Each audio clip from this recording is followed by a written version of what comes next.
সেদিন আল্লাহর নবী দুনিয়া থেকে বিদায় নিচ্ছে, সেদিন জিবরাইল আইসা বলছে, ইয়া রাসূলুল্লাহ, মালাকুল মউত দরজায়, আপনি বললে আসবে, আপনার রূহ কবজ করবে। আল্লাহর নবী বলেন, আল্লাহকে জিজ্ঞেস করো জিবরাইল, আমি যদি আমার আল্লাহর কাছে যাই, আমার উম্মতের সাথে আমার আল্লাহ কি আচরণ করবেন ওটা বলো, তারপরে আমি যাব। জিবরাইল গেলেন, আল্লাহর নবীকে আয়েশা শুনাইলেন, ও নবী, আল্লাহ তাআলা জানাইছেন আপনার অবর্তমানে আপনার উম্মত যখনই মাফ চাইবে আল্লাহ তাআলা আযাব দিবে না, সাথে সাথে মাফ করে দিবে।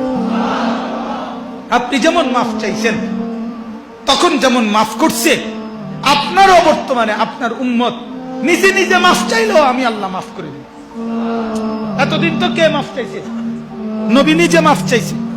এখন তো আপনি না থাকলেও আমি ওয়াদা দিলাম, আপনার উম্মত যদি নিজে নিজেও মাফ চায় আমি মাফ করে দেব। নবী বললেন, তাহলে জিবরাইল মালাকুল মউতকে বলো আমার জান কবজ করতে। তাহলে সারাটা জীবন তিনি ভাবলেন উম্মতের কথা।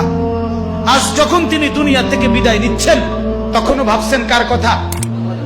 নবীজি সাল্লাল্লাহু আলাইহি সাল্লাম যখন ইসরাফিল সিংহা ফু দিবে, দ্বিতীয় ফু, সবাইকে যখন হাসরের ময়দানে উঠানো হবে তখন প্রথম উঠানো হবে আমাদের নবীকে।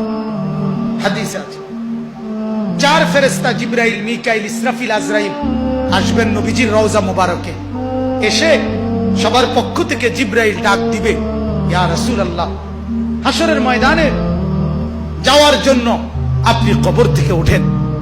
হাদিসে আছে আল্লাহর নবী সাল্লাল্লাহু আলাইহি সাল্লাম কবর থেকে চোখ মেলবেন আর উঠে দাঁড়াইতেই কপালের বালু মুছতে মুছতে তাকাইয়েই বলবেন প্রথম কথা, জিবরাইল, তোমরা শুধু 4 জন ফেরেশতাই আসলা আমাকে নেওয়ার জন্য, আমার উম্মত আসে নাই।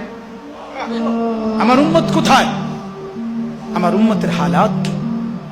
আমার উম্মত কি আমার বর্তমানে জাহান্নামে চলে গেল নাকি?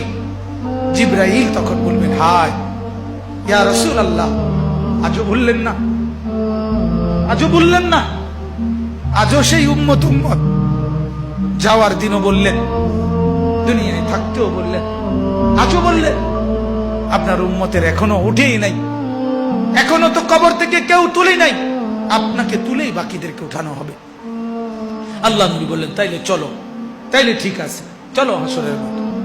হাসরের মাঠে যাবেন সমস্ত নবী, আদম থেকে ঈসা এবং উনাদের উম্মত কিয়ামত পর্যন্ত। আমি সংক্ষেপে বলতেছি, সমস্ত নবীর উম্মত, নবীরা শুধু এক কথা বলবেন হাসরের ময়দানে, ইয়া রব্বি নাফসি নাফসি, ইয়া রব্বি নাফসি নাফসি, আয় আল্লাহ আমাকে বাঁচান, আমাকে বাঁচান।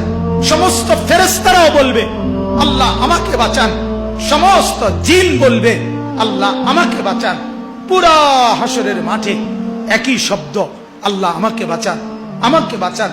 সবাই শুনবে, কে যেন একজন শুধু আছে, কোন এক জায়গা থেকে শোনা যাইতেছে, কে যেন একজন বলতেছে, ইয়া রব্বি উম্মতি উম্মতি, আয় আল্লাহ আমার উম্মতকে বাঁচান, আমার উম্মতকে বাঁচান।